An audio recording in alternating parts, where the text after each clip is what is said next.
So basically, this is my term project for 285. We were making eGuard. We were documenting or designing a eGuard software. So eGuard basically is a parental control software that's being developed. It helps users monitor and restrict what is being shown to their computer and how to access. So basically, what they can see, what they can't see, how long they've been using it, and what they've been using. So I have a couple diagrams to show. First is my class diagrams. Basically, a class diagram is it shows relationship between classes in UML format. Shows how separate classes communicate with each other and can be how they're and where then they're modeled from the use case diagram. This is basically just an example. So this is my class diagram for my system requirement 1.4. It's basically a logger. So when a child comes up and browses the computer. The computer's would log his applications, his keystrokes, and his websites, the websites that he visits. Those are then stored in the computer's database and can be accessed anytime by the parent. Basically, I got the classes from having, from the use case where I have a super user who can be a parent or he can be anyone else. And yeah. So for my 3.4 system requirement, it's pulling information from the third-party server. So every server has, or every computer has the monitoring programming running. It basically runs whenever the computer is turned on and if there's any restrictions. Those restrictions are then sent towards the local database and to be synced with the third-party server. Basically, the class diagram is pulled from the use case where you just need to synchronize with the server to know what to block and what not to block.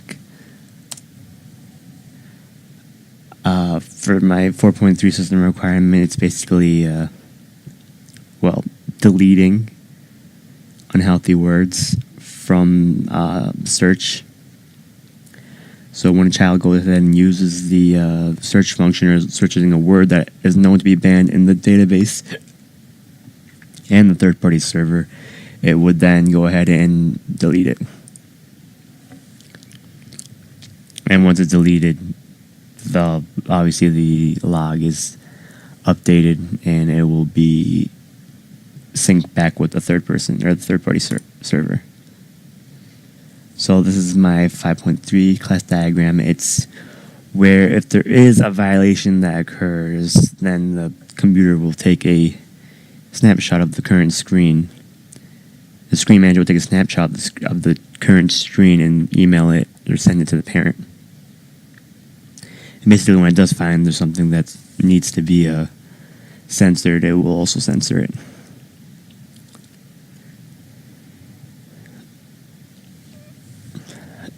This is pulled from, my main use case diagram because the local database and the third-party server are constantly communicating to each other with new data.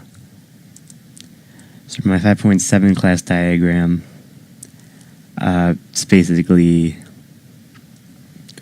blocking. It's basically blocking certain inputs to be before they even get noticed. It's blocking like preemptively.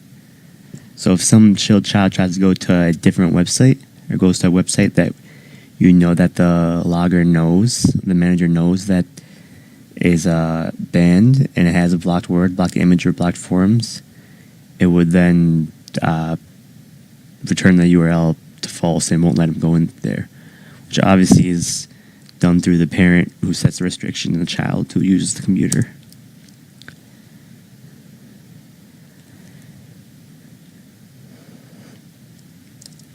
for my 6.2 system requirement, it's basically just tracking how much usage the computer has. So when the parent either has a set amount of usage for the computer and wanting to know what exactly has the computer been used for, the internet monitor pretty much goes ahead and sends the usage to the local database or sends it to the mom in an email or text. So my class diagram 7.1, or my system requirement 7.1, basically creating and deleting super users. So basically, if anyone who has a password to the eGuard can create themselves as a user and make them set restrictions or time limits on the computer. So next are my sequence diagrams. They're basically sequence diagrams basically pulled from the class diagram. Shows the objects that interact with each other and how and what order, and what the objects act as. So basically, this is my 1.4 sequence diagram where the computer is the boundary case. The logger is the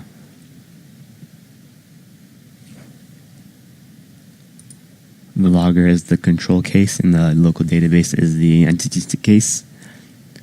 So what basically is when the child goes ahead and browses the net, he opens the app, parses the keys, and the keywords that are parsed. That's first going to go through the computer,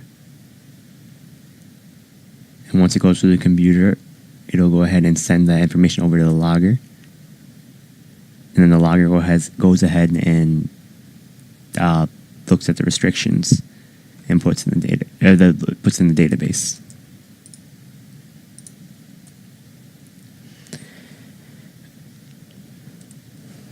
This is my 5.7 sequence diagram. So basically we have the URL manager, the blocked words, blocked image, and blocked forums. So whenever a child wants to go ahead and enter a URL, the manager goes ahead and takes action, sees if there's a blocked word, blocked image, or blocked forms that are already in the local database. If they're not, then it's sent back to the check URL is sent back to the URL manager to tell them, hey, it's fine, or hey, it's not fine. So yeah, basically it flows from left to right, then goes all the way back, almost like a loop. So my state diagrams are basically illustrations of states that an object can obtain. Objects transition from one state to another depending on the circumstances. So here we have the initial state, that goes ahead and uses the computer. You get on the computer. If you launch an app, it gets logged. If you launch a website, it gets logged. If you put input, it gets logged. Which basically those all send it to the database and then send it to the third-party server, which is the final. So this is my 5.1 where we're creating a super user. Basically, the eGuard goes ahead and initially, if it's not activated already, then it goes ahead and lets you create a super user. Super user would be the parent. The parent can put the constrictions/restrictions onto the screen manager. Screen manager send those snapshot if there's any sensor action that's being taken place. Once it does, the screen manager will receive the snapshot, and then the parent will be sent the snapshot, and then that'll be the final state. So for my 6.2 state diagram,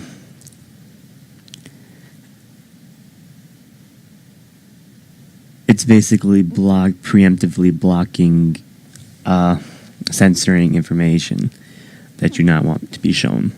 So when the user browses contents, it goes ahead and displays the allowed content. However, it also sends the usage to the monitor, and the monitor stores it to the database, and the database goes to the database's log of the usage goes to the parent, and the parent receives the info. And that's about it. Thank you. Have a good one.